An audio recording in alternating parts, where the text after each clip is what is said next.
By the end of this tutorial, I'm going to have shown you a really easy way to get set up on basically any difficulty in 7 Days to Die Alpha 20, regardless of your skill level. You should have yourself a bicycle, a bunch of starting weapons, ammo, some decent food and medicine, as well as a source of more, a starter home, and a plan on what to do once you have all of this, and it should only be day 2 or 3, depending on your luck and skill. Keep in mind that this is hardly the only way to play, it's just one of the easiest ways I've found for new players to get a quick and easy start at the game. Anyway, if you learn anything new in today's video, be sure to leave a like, but let's get into my 15 steps for a good start in 7 Days to Die Alpha 20. Step 1. The tutorial. When you spawn in, you'll be greeted with a tutorial to make your bedroll. To get your 10 plant fibers, you want to punch this grass a few times. Then the prompt will tell you to craft a bedroll. To do this, press tab to open your inventory. Here you will see all the stuff you're holding and the crafting menu. Select the bedroll and click craft or press W to craft it. Once it's done crafting, take it down to your hotbar and place it by pressing right click. The bedroll is your spawn point and it also blocks zombie respawns, so you'll want to pick that back up and put it down later in the first house you clear. So you've completed the first of 8 tutorial quests, the other 7 are fairly simple now that you know all this, but I'll give you some general tips that might trip up new players. If the game tells you to find a resource, it will highlight the source of it with this icon in the immediate area. For the tutorial, you only have to worry about plant fibers, which come from grass, wood, which can be gotten by punching these dead bushes, stone, which you can pick up, and feathers, which you can loot from birds' nests by pressing E on them. Once you've got your stone axe from the tutorial, you can use it to harvest wood from trees, stone from boulders. As a little tip, these small stones are very inefficient and have poor yields. Mining parts of these bigger stones will get you much more stone much faster. You can also break birds' nests for a few extra feathers. When the game asks you to place and upgrade a wooden frame, you do it by first crafting the frame, placing it with left click, and then holding right click with your stone axe. And yes, you want to complete the tutorial every single time you start a world. 1, because it's going to give you the quest to go to the trader, who is going to be your best friend for this start, and 2, it gives you 4 skill points which we're not going to spend just yet. First, we're going to go to the trader and make some choices. Step 2. The trader. Once you finish the tutorial, follow the next quest, which is going to take you to the trader. Here you'll meet one of 5 traders, each of which will give you jobs to complete, which is why we want to come here. But they'll also sell things you want and buy things you don't. I'd recommend going around the trader outpost and looting each of the 4 broken versions of the major crafting tables: the forge, the workbench, the cement mixer, and the chemistry station. These are going to give you some loot, but more importantly, they have a chance to drop the schematic which will allow you to craft them. This will save you some perks later on if they do. Step 3. Time to choose your build. It's time to spend those first 4 skill points. This game is an RPG survival game, and just like any other RPG, your build matters. The key to success is going to be picking a thing and being really good at it. In single player, the thing you're going to want to be really good at first and foremost is combat. I'd highly recommend that new players start off with either strength or agility. These are both fantastic trees for combat and will allow you to become a very efficient fighter as quickly as possible. Strength governs clubs, sledgehammers, shotguns, and tools, and agility governs knives, bows, pistols, and stealth. They're both fantastic, so just pick the one that appeals the most to you. Currently, bows are pretty overpowered in the early game, allowing a stealth build to one-hit kill most early game zombies with 2 ranks of the hidden strike perk and the tutorial bow, even on the hardest difficulty. So for this tutorial, I'm going to put my 4 points as follows: 2 points into agility and 2 points into the hidden strike perk, which increases your sneak attack damage. If you're going strength, you'll want to do 2 points into strength and 2 into pummel Pete if you're going clubs, or 2 into skull crusher if you're going sledgehammer. I recommend clubs because they're much more forgiving, but still very, very effective. If you're not too sure on which of these weapons you'd rather use yet, put those 2 points into Sexual Tyrannosaurus. This will make you use substantially less stamina, which will be good for you. Either way, strength players are going to want to get good with their weapons and get Sexual Tyrannosaurus, so the order in which you do it isn't too important, since Sexual Tyrannosaurus is one of, if not the best perk in the game anyway. But feel free to go into any of the attribute trees if you really want to try something out. The general idea here is to just pick a weapon and get good with it. Step 4. Get questing. Before you leave the trader, you'll want to walk up to them and press E to talk. Then click "Do you have any jobs?" From there, you'll want to select the closest fetch or clear job, ideally within 200 to 300 meters. If there isn't one in that distance, then probably just restart. It should have only taken you about 5 minutes to get here anyway. and you'll save a lot of time in the long run. A fetch job requires you to go to a point of interest, which I'm going to refer to as a POI from now on, and get something. A clear job requires you to go to a POI and kill everything in it. Fetches are obviously easier, but they pay worse. Either way though, what we want from this first job is actually just a close by place to live, so we're clearing it out regardless. Step 5. The job. You're going to want to go over to that POI the game sent you to as soon as possible. I'm not going to go super in depth here for the sake of time, but here's the gist. If it's a clear job, you're just clearing the POI of all the zombies in sight. Take it slow and loot it afterwards. You'll probably have to kill 6 or 7 zombies here in a tier 1. When you enter a room with zombies in it, a clear job will show you their exact location on the compass with a red dot. I'm not going to make a full zombie combat guide here in the middle of this video, but if combat tips are something you guys want to see, then let me know in the comments. But basically, aim for the head, watch your stamina, remember your exits, don't panic, and use doors to your advantage when there's too many zombies. If you're using stealth, move slowly, and use your stone axe to break these piles of trash on the floor, as stepping on them will make a lot of noise. For fetch jobs, remember to look for the bag on the compass. The arrow on the icon tells you if it's above or below you. So you've killed all the zombies and you've entered the loot room. This box here is the dungeon loot. The wooden crate variant comes in tier 1 POIs and has basic stuff like some ammo and healing items, and usually some kind of weapon or a piece of armor. You want to grab those. Be sure to go back through the house and grab all the loot in there as well, and head back to a room you want to call home. Keep an eye out for wrenches and cooking pots while looting because you'll want those later.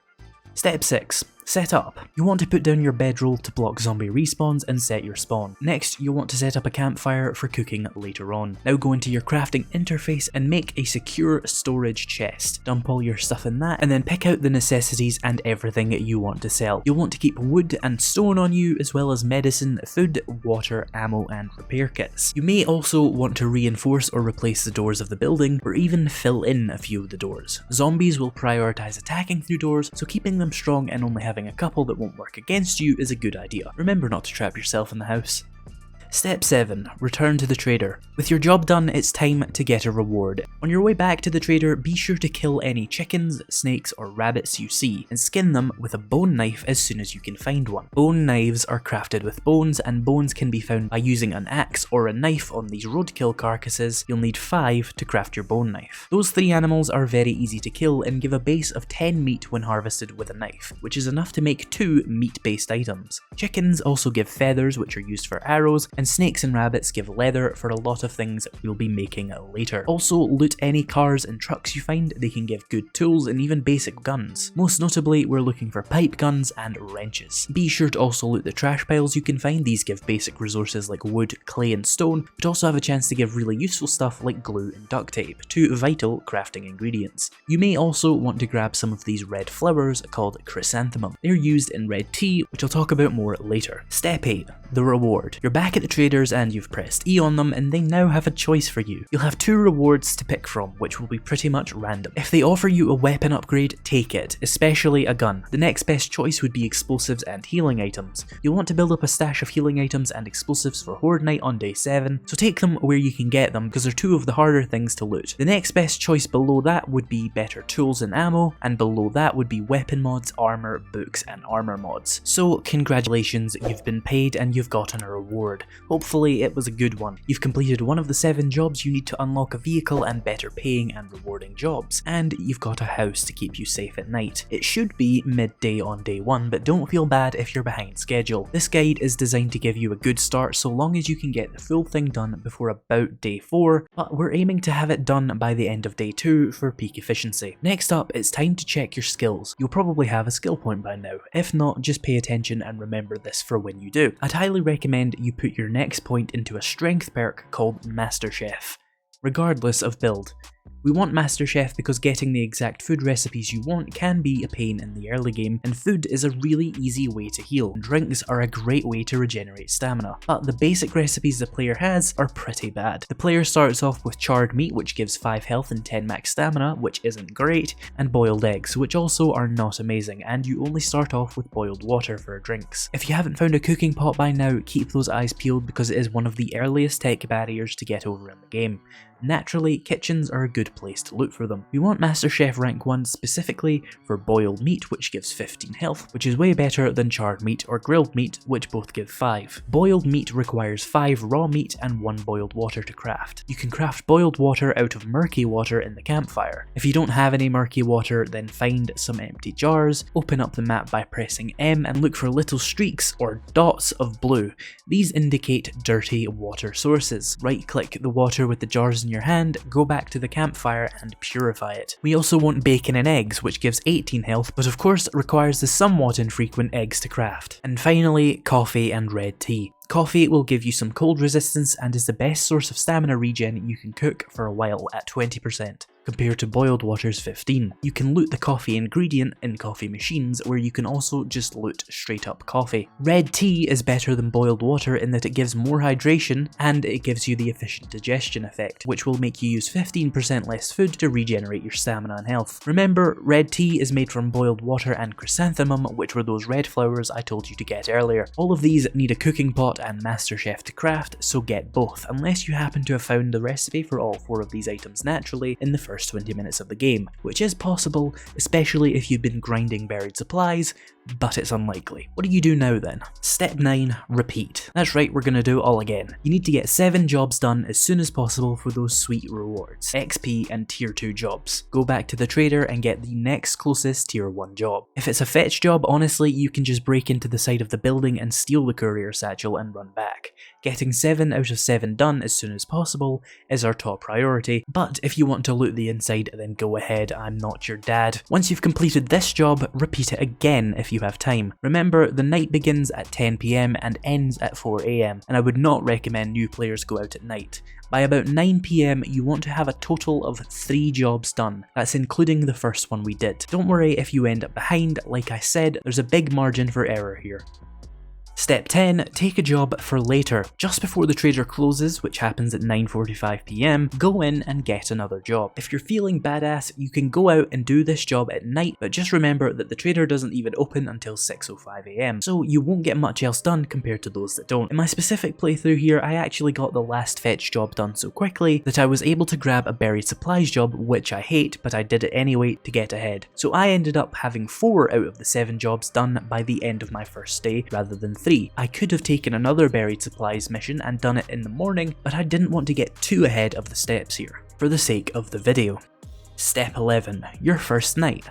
Night is scary. Zombies run, ferals spawn, and the bears and direwolves come out to play. If you're new, just stay inside. But what do you do with your time? Well, number 1, sneak around.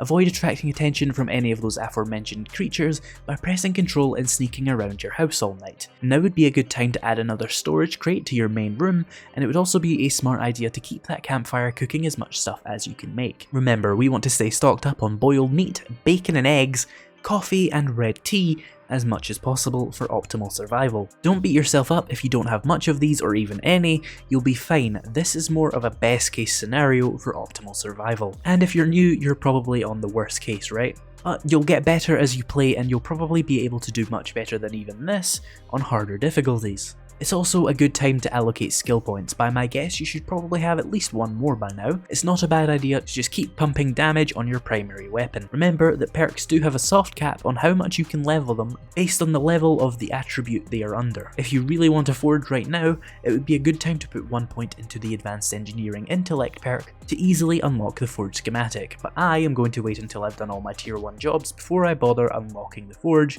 to make iron weapons, because right now I can easily coast on my sneak attack damage. But I'm going to need a hunting knife and iron arrows by Horde Night, so a forge is definitely on my hit list. If you haven't found any decent pipe guns yet, you'll want to check your storage for iron pipes, glue and wood, because it might be time to get a gun. Now I actually didn't find any pipes during my day because I wasn't looting very thoroughly, but I did already loot a pipe machine gun and later I found a pipe pistol, so don't worry if you want to skip this part. If you're going strength, perception, fortitude or intellect, you'll just want to craft the pipe machine gun. currently this gun, even at level 1, is pretty overpowered. Pipe pistol is great with a 6-round mag and really easy to find ammo for, but for non-agility builds I would still say stick with the pipe machine gun. The machine gun is exceptional on fortitude builds as they are governed by the machine gunner perk and they'll get bonus headshot damage. Agility builds will have a headshot bonus for pipe pistols and will be able to scale its damage with gunslinger, so it's a good choice for them. The resources to make pipe guns aren't too rare, so feel free to craft a few and experiment. I always avoid the pipe rifle and the pipe shotgun. Now you just want to wait until 4 AM. Step 12. Get back out there. As soon as you hear the morning chimes, all the dangerous nighttime stuff will stop happening, and it's time to get back on that grind. Go and do the job you got last night. If you didn't manage to snag one before they closed, then just find a nearby house and loot it. Once you've done the job or the house, go straight to the trader. They open at 6:05 AM, so aim for that time if you can. Traders open, you complete a job and get rewarded straight away. The trader will now have a new selection of jobs because it is a new day. If you're going as fast as I am, you will have completed 4 jobs by now, and you'll have 3 more to go until you unlock tier 2 jobs and the bicycle. Step 13. Grind.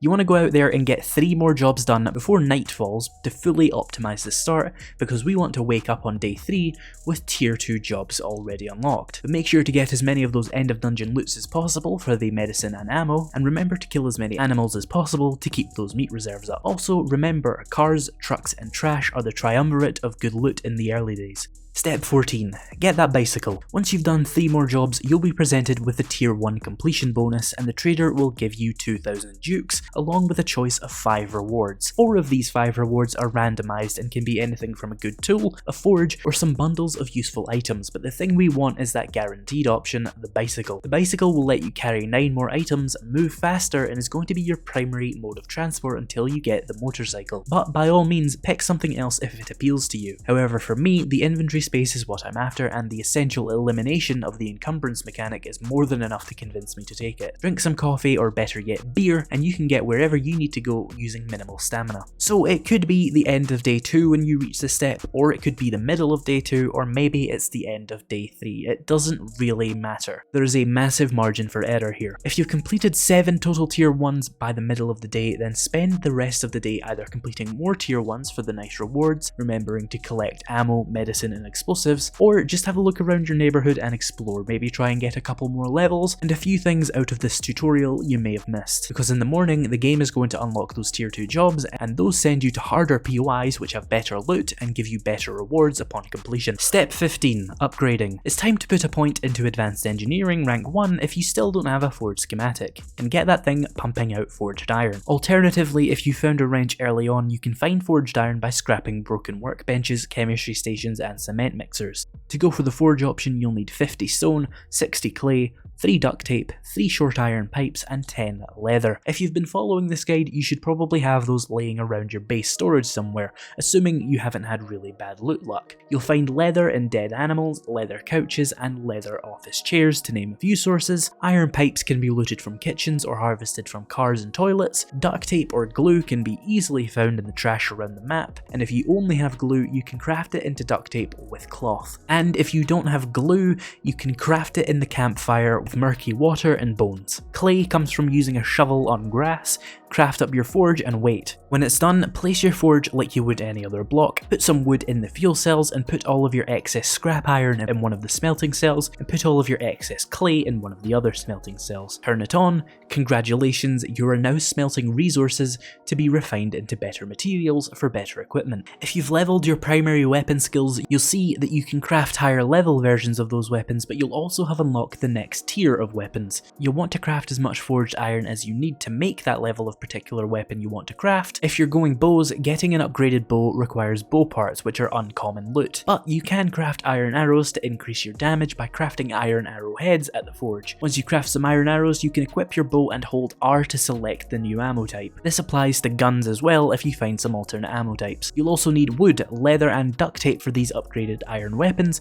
so be sure to keep an eye out for those when looting. Iron smelted, weapon upgraded, we're ready to take on those tier 2 jobs. Oh, and if you still don't have a cooking pot, you can make one at the forge now with some iron and clay. Also, be sure to spend your extra skill points if you have any. But with that, it should be day 2 or 3. You should have food, ammo, medicine, some decent melee weapons, a decent pipe gun to hold you off until you find some of that really good stuff. You should also have a basic vehicle for extra storage and movement speed. You should have a little house and a basic crafting setup. You should have tier 2 jobs unlocked in the morning, and even a marker to take you to another trader you can go and meet if you so desire. If you guys enjoyed this video and want to see this guide continued right the way up until Horde Night, then let me know in the comments and by pressing that like button. If this video hits 500 likes, I'll make a part 2, so be sure to subscribe for that. Thanks as always to my channel members for making these videos possible, and thank you all so much for watching, and I'll see you in the next video.